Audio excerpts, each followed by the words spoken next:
先一开始来关心印度航空发生空难，这是昨昏印航载230个乘客甲12个机组人员，飞行机顶计共有242个人，飞行机才起飞30秒就摔落来，只有1个人活落来，241个人不幸罹难。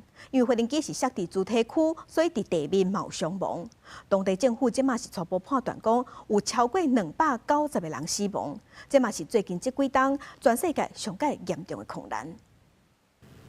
这台编号 AI171被飞去英国伦敦介维克机场的波音客机，乘客包括217位成年人、11个囡仔，还有2个幼婴啊。国籍分别是印度、英国、葡萄牙甲加拿大。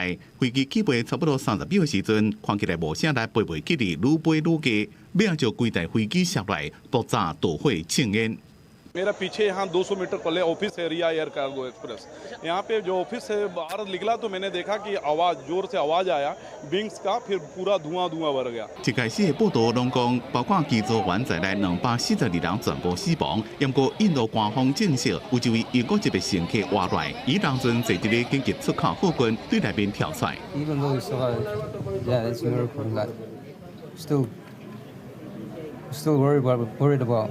My other brother. He video called my dad. As he crashed, he said, "Our plane's crashed."